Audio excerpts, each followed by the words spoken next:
Halo Rek, selamat datang di channel Suara Tengah Malam. Di video kali ini saya akan menceritakan sebuah kisah nyata yang masih sering dibicarakan oleh para ojek online di wilayah Bandung Barat. Kisah tentang seorang driver yang hilang secara misterius setelah menjemput penumpang yang tidak seharusnya berada di sana.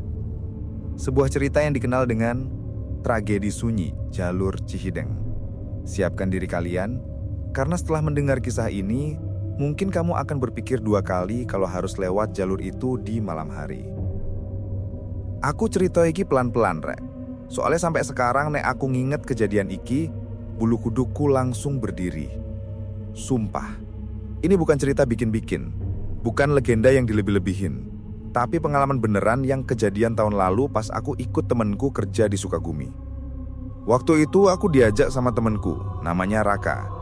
Dia orang Sunda asli, tapi kuliah di Surabaya. Waktu selesai wisuda, bapaknya minta dia balik dulu ke kampung buat bantu urusan keluarga. Raka ngajak aku ikut sekalian liburan, mumpung aku lagi gabut dan gak ada kerjaan. Aku langsung oke, ya namanya juga mumpung bisa keluar kota gratis. Perjalanan ke Sukabumi awalnya biasa aja.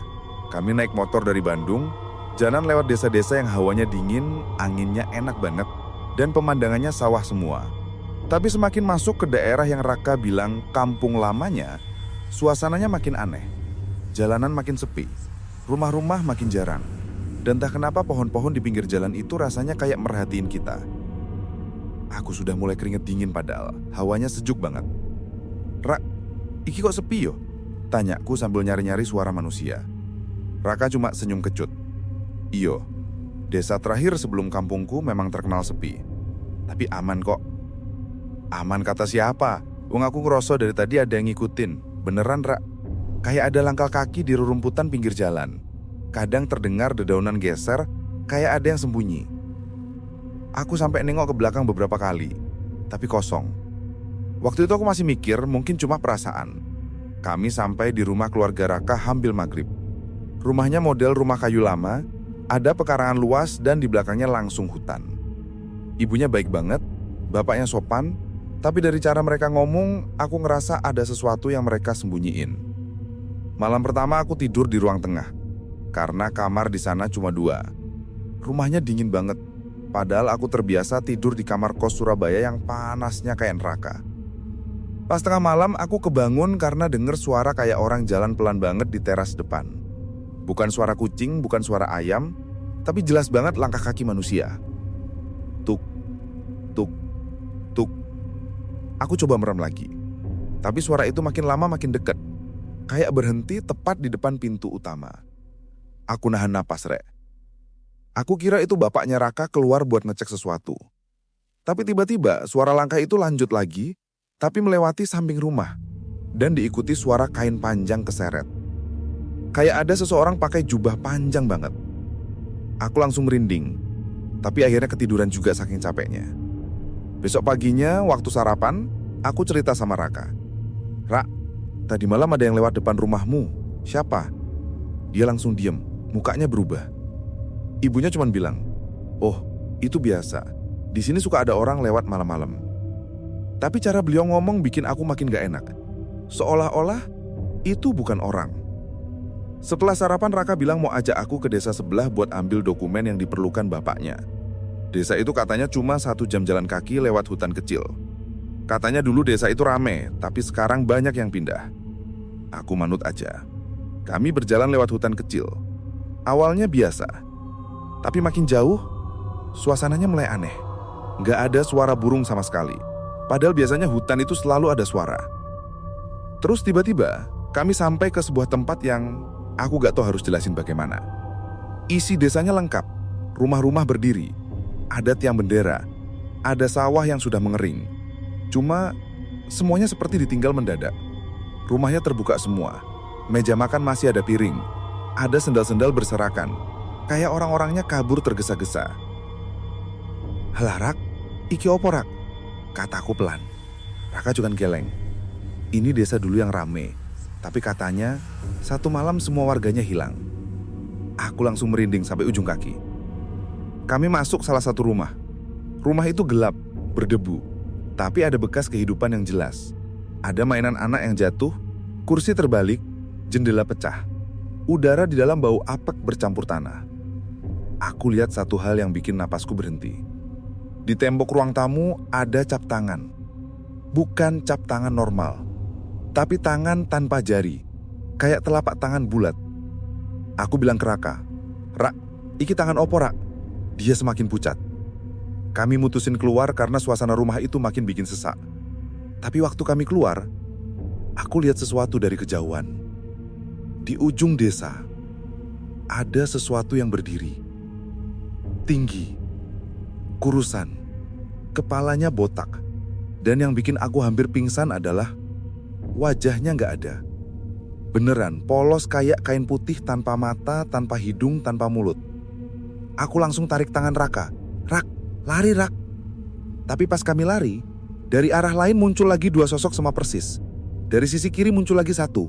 Semua menghadap kami, walaupun mereka nggak punya wajah. Jadi total ada 4 sosok. Berdiri, diam, tapi rasanya kayak ngeliatin kami. Kami lari kayak orang kesurupan. Napas ngos-ngosan, kaki gemeter, tapi aku nggak berani nengok belakang. Sampai akhirnya kami dengar suara langkah kaki berat di belakang. Banyak, bukan 1-2, tapi belasan. Kayak pasukan. Kain panjang mereka berkibar-kibar, suaranya geser ke tanah. Kres, kres, kres. Waktu itu aku beneran ngerasa ini akhir hidupku. Saat kami hampir keluar dari desa itu, terdengar suara keras di belakang. Kayak teriakan panjang tapi nggak ada suara manusia. Bukan "ah", bukan "ho", tapi suara kosong. Kayak angin kencang tapi ada nada marahnya. Aku hampir jatuh tapi Raka narik tanganku sampai kami kembali ke jalan setapak hutan. Begitu kami keluar dari area desa itu, langkah kaki langsung hilang. Langsung, seolah-olah mereka tidak bisa keluar dari batas desa itu. Aku langsung duduk jatuh, badanku gemeter. Raka cuman bilang pelan, "Kita nggak boleh balik lagi ke desa itu, kapanpun."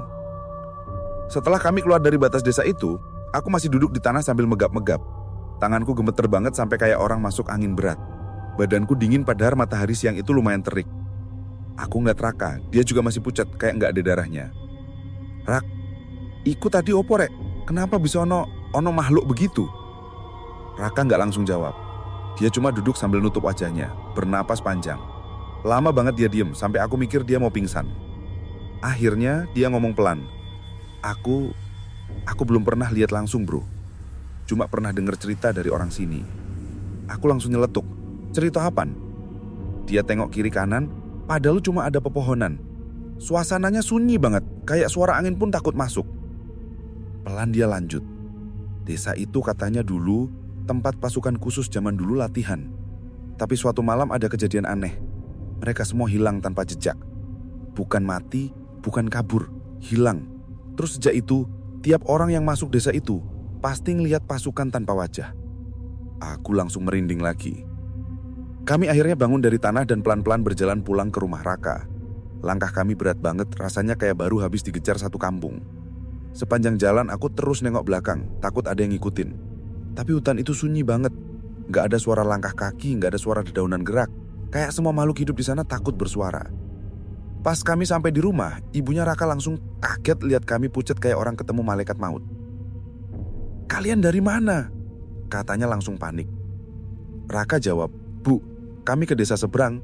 Tapi dia nggak nerusin. Ibunya langsung nutup mulutnya dengan tangan. Dia langsung tarik kami masuk dalam rumah, nutup pintu dan pastiin semua jendela terkunci. Baru kali ini aku lihat wajah ibu Raka ketakutan itu. "Kenapa kalian ke sana?" Suara ibunya gemetar. Raka pelan banget jawabnya, "Bu, aku perlu dokumen itu kan." Ibunya menggeleng keras, tidak usah pergi ke sana. Sudah lama desa itu nggak boleh dimasuki." "Bu, maaf, tapi tadi kami ngelihat." Ibunya langsung potong, jangan sebutkan mereka." Waduh, aku sama Raka saling pandang. Jelas banget ibu Raka tahu sesuatu tapi nggak mau ngomong. Itu bikin semuanya makin ngeri. Sore itu kami nggak keluar rumah. Raka cuma duduk di pojokan kamar ngelamun. Aku baring di tikar ruang tengah sambil mikir kejadian tadi.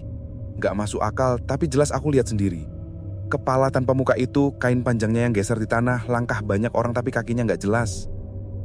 Sekitar jam 7 malam, aku keluar ke teras buat ambil udara segar. Matahari udah hilang dan daerah itu gelap banget karena lampu jalan cuma ada beberapa. Aku berdiri sambil ngelus dadaku ngatur napas. Tapi pas aku ngeliat sedikit ke arah jalan depan, aku langsung kaget. Ada bayangan panjang melintang di tanah. Awalnya aku kira bayangan pohon, tapi bentuknya nggak kayak pohon, lebih kayak manusia tinggi, tapi kepalanya lonjong. Aku merem sebentar terus buka mata pelan-pelan. Bayangannya masih ada, tapi aku nggak ngelihat wujud orangnya. Rak, aku panggil pelan, tapi nggak ada sahutan dari dalam. Aku mundur satu langkah, terus tiba-tiba bayangan itu cepet, kayak melompat ke arahku. Aku spontan teriak, "Jancuk!" Aku langsung mundur dan hampir jatuh dari teras. Tapi pas aku lihat lagi, bayangannya hilang.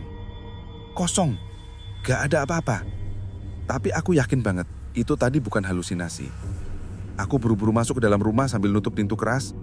Raka langsung keluar dari kamar. "Ada apa?" tanyanya panik. Nek aku bilang ono bayangan aneh, kamu percaya? Tanyaku. Roko langsung pucet lagi. Belum sempet dia jawab, tiba-tiba kerungu suara saka njaba rumah. Suara langkah kaki. Pelan, berat, ritmene sama kaya tadi ndek desa. Tok, tok, tok. Aku sama Roko langsung kaku. Ibunya keluar dari dapur sambil nggawa sentok, wajahnya ketakutan banget. "Masuk kamar, sekarang," katanya cepat. Kami masuk kamar dan ibunya tutup pintu. Dia baca-baca sesuatu dari bibirnya, mungkin doa, tapi aku nggak ngerti karena pakai bahasa Sunda halus. Langkah itu semakin dekat. Tok, tok, tok. Suara kain panjang diseret. Keras, keras. Aku sama Roko cuma bisa saling lihat dengan mata melebar. Terus suara itu berhenti tepat di depan pintu rumah. Hening. Terlalu hening sampai aku bisa dengar detak jantungku sendiri. Aku nahan napas. Tiba-tiba pintu depan rumah terbentur pelan, kayak ada sesuatu yang nempel di sana dari luar. Duk, duk. Aku mau teriak tapi suaraku nggak keluar. Roko bisik, "Bro, jangan lihat jendela. Jangan." Tapi otakku ngeyel. Sialnya aku malah pelan-pelan nengok jendela kecil di kamar itu. Jendelanya gelap, tirainya tipis. Dan waktu aku lihat, ada bayangan kepala tinggi banget lewat di belakang tirai. Bukan kayak manusia normal, lebih tinggi dari kusen jendela. Aku langsung nutup mulutku biar nggak teriak. Tapi tiba-tiba, sesuatu kayak wajah tanpa detail, permukaan putih pucat, muncul di balik tirai. Nempel di kaca. Tidak ada mata, tidak ada hidung, tidak ada mulut. Hanya permukaan datar seperti kain putih dingin. Aku spontan mundur sambil berbisik keras, "Jancuk, jancuk, jancuk." Wajah itu tetap nempel di kaca, diam, tapi terasa kayak dia lihat aku. Dan pelan, sangat pelan, kepalanya miring ke kanan, hampir 45 derajat. Terus miring ke kiri, kayak sedang mengamati aku. Aku udah hampir pingsan. Di luar kamar, suara langkah kaki makin banyak, kayak puluhan orang mengelilingi rumah. Mereka jalan memutari teras, bergerak seperti barisan pasukan. Ibunya Roko menutup kepalanya dan berdoa lebih keras. Sementara aku menahan napas, menatap wajah tanpa muka yang masih diam nempel di jendela itu. Tiba-tiba, bruk! Dari luar terdengar suara keras seperti sesuatu melompat ke atap rumah. Roko langsung menutup telinganya. "Astagfirullah, mereka datang semua," katanya gemetar. Aku cuma bisa bengong. Dan di saat itu, rumah mulai bergetar pelan, Rek. Gentengnya bunyi krek, krek, krek. Kayak diinjak sesuatu yang berat dan jalannya nggak seimbang. Kalian tahulah, langkah manusia normal kalau di genteng itu suaranya pecah. Ini beda. Ini kayak satu makhluk tapi bobotnya jauh lebih berat dari tubuhnya. Aku, Roko, dan ibunya cuma bisa berjongkok di kamar, lampu dimatiin, doa baca semua versi. Napasku udah kayak kambing habis dikejar. Pendek-pendek, dingin, tapi nggak berani menghela keras. Di luar kamar, suara langkah kaki terus muter-muter rumah. Tok, tok, tok. Keres, keres. Langkah kaki di tanah, suara kain panjang yang diseret, dan dari genteng suara duk, duk, duk. Makin keras. Makin dekat dengan posisi kamar. Aku pelan bisik ke Roko. Bro, kenapa mereka kesini? Kita tadi cuma lihat desa itu loh. Roko geleng, suaranya pelan banget. Mungkin mereka tahu kita lihat mereka. Mungkin mereka ngikut. Aku langsung merinding sekujur badan. Ibunya Roko mendekat ke kami dan ngomong pakai suara paling kecil sedunia. Jangan ada yang lihat jendela. Jangan bergerak. Jangan panggil nama siapapun. Aku bingung. Kenapa, Bu? Karena mereka akan masuk kalau kita menyebut nama. Jawabnya cepat. Aku langsung mikir, anjir, ini bukan hantu random. Mereka kayak punya aturan sendiri. Tiba-tiba, sesuatu jatuh di halaman depan rumah. Dok! Getarannya kerasa sampai ke kamar. Aku langsung refleks teriak kecil. Jancuk! Roko langsung tutup mulutku. Shh, shh. Setelah itu suara langkah-langkah mulai datang dari segala arah. Kayak puluhan orang mendekati rumah dari jarak yang sama. Ritme langkah mereka kompak, pelan tapi teratur. Seperti barisan tentara. Dari sela-sela dinding kamar, aku bisa lihat bayangan kaki lewat di luar. Tapi langkah mereka tinggi, terlalu panjang dan terlalu pelan untuk manusia. Nek aku bilang ono bayangan aneh, kamu percaya? Tanyaku. Raka langsung pucat lagi. Belum sempat dia jawab, tiba-tiba terdengar suara dari luar rumah. Suara langkah kaki. Pelan, berat, ritmenya sama kayak tadi di desa. Tok, tok, tok. Aku sama Raka langsung kaku. Ibunya keluar dari dapur sambil bawa sendok, wajahnya ketakutan banget. Masuk kamar, sekarang, katanya cepet. Kami masuk kamar dan ibunya tutup pintu. Dia baca-baca sesuatu dari bibirnya, mungkin doa, tapi aku nggak ngerti karena pakai bahasa Sunda halus. Langkah itu semakin dekat. Tok, tok, tok. Suara kain panjang diseret. Kres, kres, kres. Aku sama Raka cuma bisa saling lihat dengan mata melebar. Terus suara itu berhenti tepat di depan pintu rumah. Hening. Terlalu hening sampai aku bisa dengar detak jantungku sendiri. Aku nahan napas. Tiba-tiba, pintu depan rumah terbentur pelan. Kayak ada sesuatu yang nempel di sana dari luar. Duk, duk. Aku mau teriak, tapi suaraku nggak keluar. Raka bisik. Bro, jangan lihat jendela. Jangan. Tapi otakku ngeyel. Sialnya, aku malah pelan-pelan nengok jendela kecil di kamar itu. Jendelanya gelap, tirainya tipis. Dan waktu aku lihat, ada bayangan kepala tinggi banget lewat di belakang tirai. Bukan kayak manusia normal, lebih tinggi dari kusen jendela. Aku langsung nutup mulutku biar nggak teriak. Tapi tiba-tiba, sesuatu kayak wajah tanpa detil, permukaan putih pucat, muncul di balik tirai. Nempel di kaca.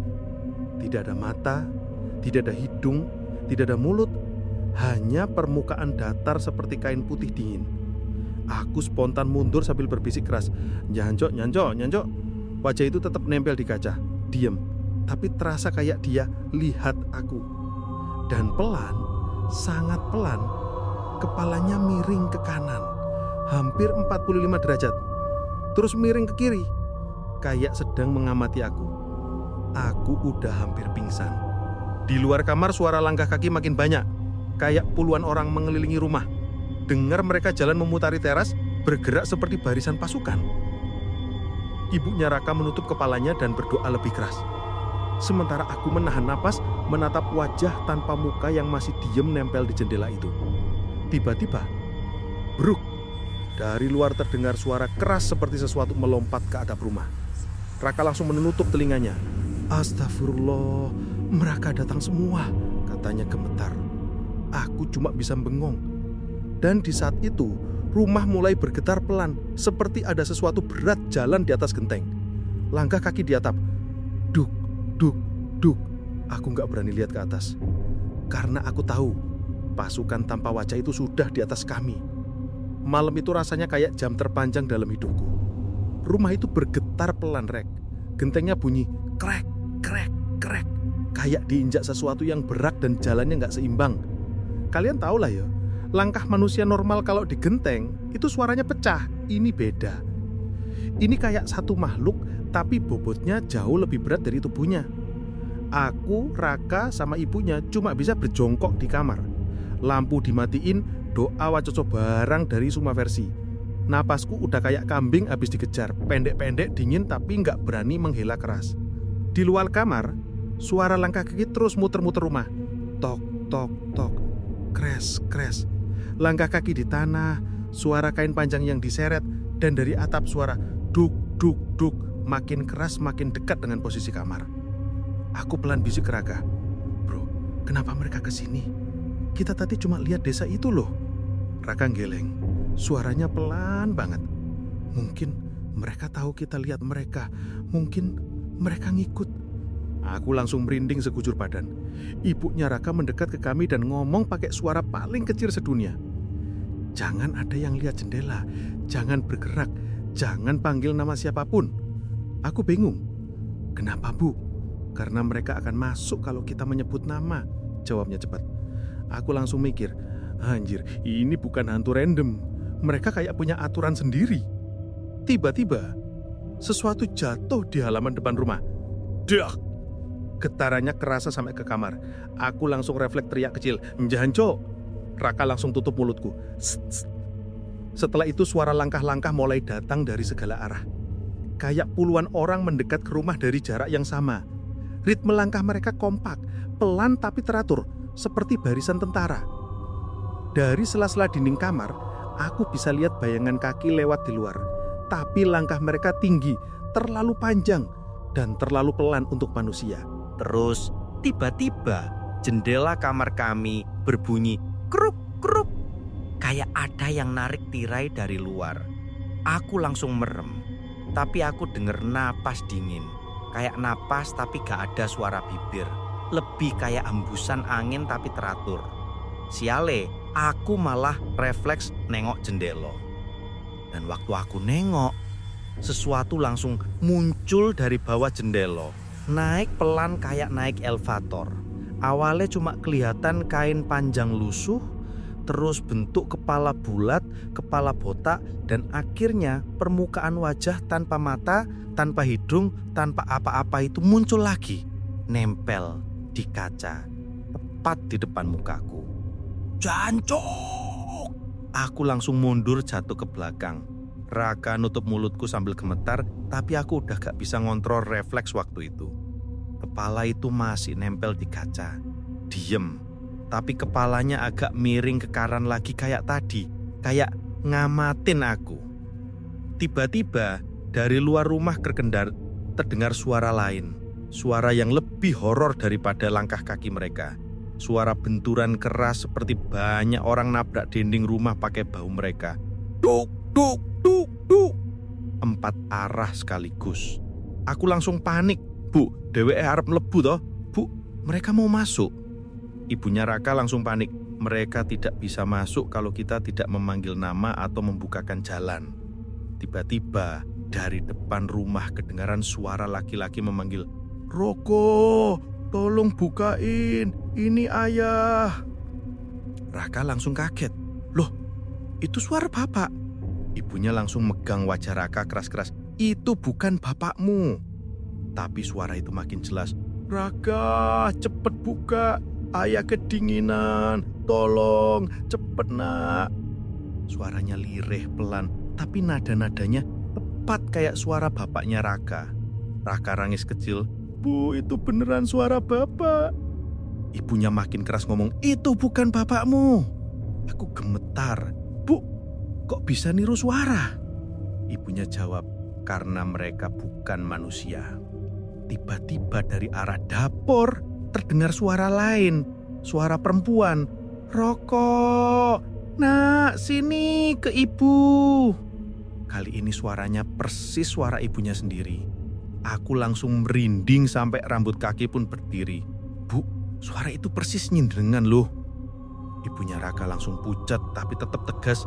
Jangan ada yang jawab, jangan ada yang buka pintu. Tapi suara itu makin memanggil. "Roko, cepet sini, ibu di sini, ibu kedinginan." Nadanya itu loh, nadanya halus, lembut kayak beneran ibu sendiri, Rek. Raka mulai goyah. "Bu, mereka kenapa bisa nyamar suara?" Aku pegang bahunya. "Rak, ojo sembarangan, itu jebakan, Rek." Tiba-tiba dari atas genteng terdengar suara geraman rendah. Bukan suara manusia, bukan suara hewan, lebih kayak orang tanpa mulut yang berusaha mengeluarkan suara marah. Genteng bergeser, beberapa pecah jatuh, petak, tak. Kami semua terlonjak. Aku langsung spontan teriak lagi, "Cancuk, mati aku iki." Ibunya segera tepuk pundakku. "Diam, jangan panggil mati, mereka suka itu." Walah, Rek, bahkan kata-kata pun bisa narik mereka. Di luar rumah suara langkah kaki makin rame. Aku dengar suara mereka baris lalu berhenti bersamaan. Sunyi, terlalu sunyi, sampai akhirnya terdengar suara seret panjang. Kres. Suara itu kayak sesuatu yang sangat panjang dan berat sedang diseret mengelilingi rumah. Aku udah gemeter sampai jari-jariku dingin kayak es. Dan saat itu, jendela kamar kami tiba-tiba berubah gelap. Bukan karena mati lampu, tapi karena ada sesuatu besar berdiri nempel di jendela. Permukaan kulitnya pucat, tanpa wajah, kepala besar, lebih besar daripada manusia normal, dan tubuhnya sangat kurus tapi tinggi banget sampai menutup setengah jendela. Sambil kepalanya dimiringkan pelan-pelan ke kanan, ke kiri, ke kanan lagi, kayak nunggu aku buat buka mulut salah sedikit aja. Aku sampai gak bisa gerak. Raka sampai pegang tanganku erat banget, kayak mau patah. Dan ibunya Raka cuma berdoa sambil tutup mata, gemetar parah. Tiba-tiba dari atas rumah terdengar duar. Kayak satu makhluk jatuh tepat di atas kamar kami. Debunya turun dari langit-langit, gentengnya jebol sedikit. Aku langsung menutup kepala. Cancuk tenan iki. Ibunya segera puk pundakku. "Diam, jangan panggil mati, mereka suka itu." Walah, Rek, bahkan kata-kata pun bisa narik mereka. Di luar rumah suara langkah kaki makin rame. Aku dengar suara mereka baris, lalu berhenti bersamaan. Sunyi, terlalu sunyi. Sampai akhirnya terdengar suara seret panjang. Kres!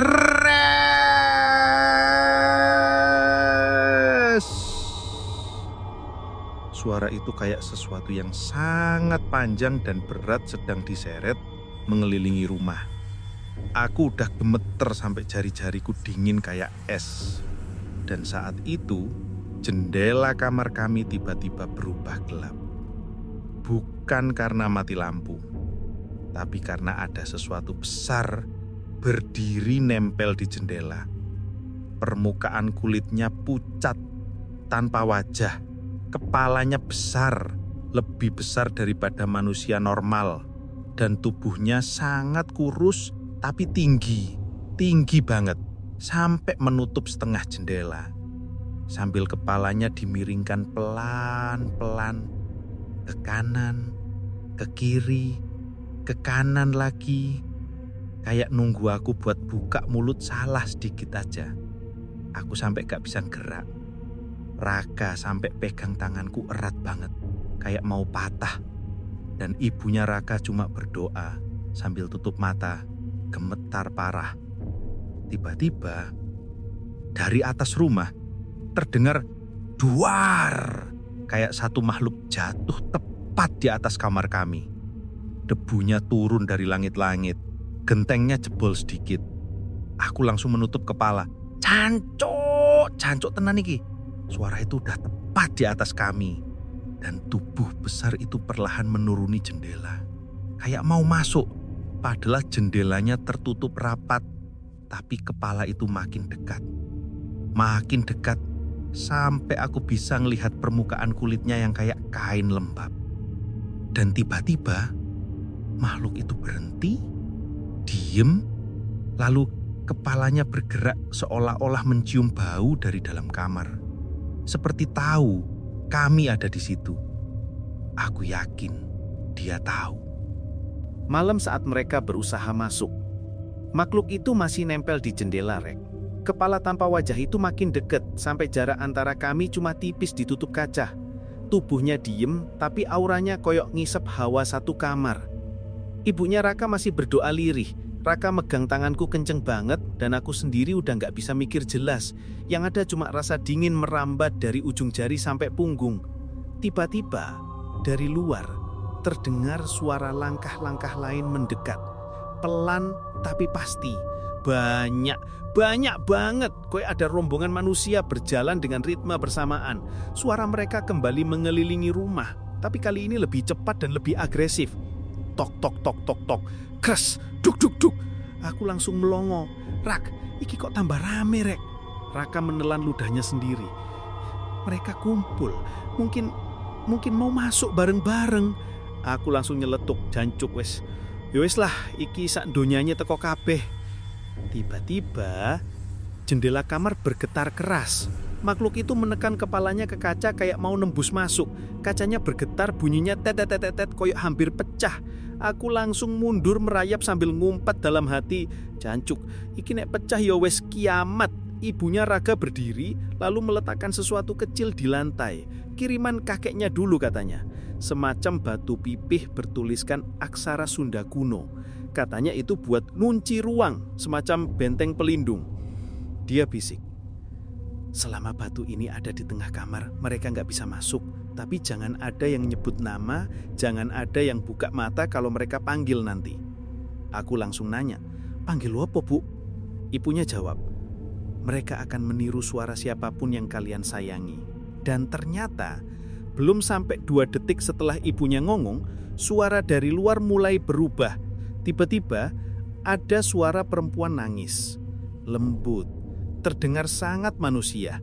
Raka, nak, tolong bukain pintu, ibu jatuh, tolong nak. Raka langsung pucet, itu 100% suara ibunya sendiri padahal ibunya ada di sebelah kami.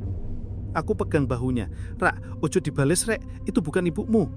Tapi kemudian suara lain muncul, Fer, tolong aku Fer buka no pintune. Aku langsung membeku karena itu suara ibuku sendiri, suara yang aku hafal dari kecil, nada, getarannya, semuanya sama. Aku langsung kaget sampai air mataku keluar. Jancuk, kok iso suaranya ibuku? Raka pegang lenganku. Bro, itu bukan beneran bro, fokus bro. Aku jatuh duduk, sumpah Rek, itu momen paling hancur dalam hidupku. Makhluk itu, mereka bisa nyamar suara orang yang jauh dari situ, yang bahkan gak ada di Sukabumi. Dari jendela, makhluk tanpa wajah itu perlahan menunduk, seolah menikmati kepanikan kami. Tiba-tiba, suara di luar menjadi teriakan kenceng. Buka! Bukakan! Buka sekarang!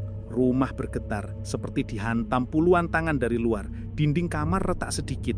Aku makin merapat ke lantai sambil nutup kuping. Dari atap, suara makhluk besar tadi mulai bergerak cepat. Duk, duk, duk, duk, duk. Lantai kamar bergetar. Aku sudah mau pasrah, Rek. Rak, Buk, nik wis wayahe yo wis. Ibunya Raka bilang, belum, jangan menyerah. Dia meraih tangan kami lalu melingkar, membaca doa lebih keras. Batu bertuliskan aksara Sunda kuno itu tiba-tiba mengeluarkan cahaya kecil. Bukan terang, tapi cukup untuk membuat hawa kamar berubah. Makhluk di jendela itu berhenti menekan kaca. Dia diam, tidak bergerak. Langkah pasukan di luar perlahan melambat. Dari keras menjadi pelan, dari pelan menjadi hening. Aku bahkan bisa dengar detak jarum jam saking sunyinya. Lalu, makhluk di jendela memiringkan kepalanya sekali lagi. Dan perlahan, ia mundur. Ia hilang ke dalam gelap di luar. Suara langkah-langkah berhenti total. Suara yang digenteng menghilang. Rumah mendadak senyap kayak nggak pernah ada apapun. Kami bertiga masih mematung sampai hampir 5 menit. Raka akhirnya pelan-pelan berdiri. "Bu, wes pergi." Ibunya ngangguk kecil. "Untuk malam ini, iya." Aku langsung rebah ke lantai, napas ngos-ngosan. "Jancuk, sumpah wis gak balik Surabaya ya ora apa-apa, tapi aja ajak nang kene meneh." Raka ketawa sambil masih nangis. "Yo rek, aku juga gak mau ke desa itu lagi sampai mati." Malam itu, kami bertiga tidur di satu kamar, lampu mati, tapi pintu dikunci dan batu itu tetap di tengah. Tidak ada suara apapun sampai pagi. Saat matahari muncul, suasana berubah normal. Burung mulai bersuara lagi, angin sepoi-sepoi, kayak nggak pernah ada kejadian gila itu. Bapaknya Raka pulang pagi-pagi dari rumah saudaranya. Katanya dia memang menginap di situ dan sama sekali nggak balik ke rumah. Dan suara di luar malam itu jelas bukan dia. Sebelum aku pulang ke Surabaya, kakeknya Raka datang ke rumah khusus buat ketemu kami. Beliau bilang sesuatu yang bikin aku merinding lagi. "Kalian masih hidup, berarti mereka tidak berhasil ambil nama kalian." Aku langsung tanya, "Mereka itu sebenarnya opo kek?" Kakeknya jawab sambil natap hutan jauh. "Mereka bukan manusia, bukan roh, bukan makhluk dunia kita. Mereka pasukan yang hilang, kehilangan wajah, kehilangan nama, dan yang mereka cari cuma 2 hal." Aku menelan ludah. "2 hal opo kek?" Beliau natap aku tajam. "Yang pertama, yang melihat mereka, dan yang kedua, yang takut menyebut nama." Aku langsung pingsan kecil, sumpah. Setelah kejadian itu, aku pulang ke Surabaya secepat-cepatnya. Dan sampai sekarang, kalau malam-malam aku bengong, kadang aku masih ngerasa ada yang liatin dari pojokan kamar kos. Kadang kayak ada bayangan tinggi lewat di luar jendela. Dan kadang, pas aku udah mau tidur, aku masih dengar suara liris. "Fer, buka no pintu nenak, ibu kedinginan." Dan rek, tiap aku denger itu, aku cuma bisa bilang pelan sambil merem. Malam saat mereka berusaha masuk, makhluk itu masih nempel di jendela, rek. Kepala tanpa wajah itu makin deket, sampai jarak antara kami cuman tipis ditutup kaca. Tubuhnya diem, tapi auranya kayak ngisep hawa satu kamar. Ibunya Raka masih berdoa lirih. Raka megang tanganku kencengi banget. Dan aku sendiri udah gak bisa mikir jelas. Yang ada cuma rasa dingin merambat dari ujung jari sampai punggung. Tiba-tiba, dari luar, terdengar suara langkah-langkah lain mendekat. Pelan tapi pasti. Banyak banget. Kayak ada rombongan manusia berjalan dengan ritme bersamaan. Suara mereka kembali mengelilingi rumah, tapi kali ini lebih cepat dan lebih agresif. Tok tok tok tok tok. Crash. Duk duk duk. Aku langsung melongo. "Ra, iki kok tambah rame, rek?" Raka menelan ludahnya sendiri. "Mereka ngumpul. Mungkin mau masuk bareng-bareng." Aku langsung nyeletuk. "Jancuk wis. Ya wis lah iki sak donyanya teko kabeh." Tiba-tiba jendela kamar bergetar keras. Makhluk itu menekan kepalanya ke kaca, kayak mau membus masuk. Kacanya bergetar, bunyinya tetetetetetet, kayak hampir pecah. Aku langsung mundur merayap sambil ngumpet dalam hati. Jancuk iki, nek pecah ya wis kiamat. Ibunya Raka berdiri dan meletakkan sesuatu kecil di lantai. Kiriman kakeknya dulu katanya. Semacam batu pipih bertuliskan aksara Sunda kuno. Katanya itu buat ngunci ruang, semacam benteng pelindung. Dia bisik, "Selama batu ini ada di tengah kamar, mereka nggak bisa masuk. Tapi jangan ada yang menyebut nama, jangan ada yang buka mata kalau mereka panggil nanti." Aku langsung nanya, "Panggil apa, Bu?" Ibunya jawab, "Mereka akan menirukan suara siapapun yang kalian sayangi." Dan ternyata belum sampai 2 detik setelah ibunya ngomong, suara dari luar mulai berubah. Tiba-tiba ada suara perempuan nangis. Lembut, terdengar sangat manusia. "Raka, nak, tolong bukain pintu. Ibu jatuh. Tolong, nak." Raka langsung pucet. Itu 100% suara ibunya sendiri, padahal ibunya ada di sebelah kami. Aku megang bahunya. "Rak, ojo dibales, Rek. Iku bukan ibumu." Tapi kemudian suara lain muncul. "Fer, tolong aku, Fer. Fer, bukan nu pintune." Aku langsung membeku. Karena itu suara ibuku sendiri. Suara yang aku apal dari kecil, nada getarannya semuanya sama. Aku langsung kaget sampai air mataku keluar. "Jancuk, kok iso suara ibuku iki?" Raka megang lenganku. Bro, itu bukan beneran, bro. Fokus, bro." Aku jatuh duduk, sumpah, Rek. Itu momen paling hancur dalam hidupku. Makhluk itu, mereka bisa nyamar suara orang yang jauh dari situ. Yang bahkan gak ada di Sukabumi. Dari jendela, makhluk tanpa wajah itu perlahan menunduk, seolah menikmati kepanikan kami. Tiba-tiba, suara di luar mulai berubah jadi teriakan kenceng. "Buka! Bukaan! Buka sekarang!" Rumah bergetar, seperti dihantam puluhan tangan dari luar. Dinding kamar retak sedikit.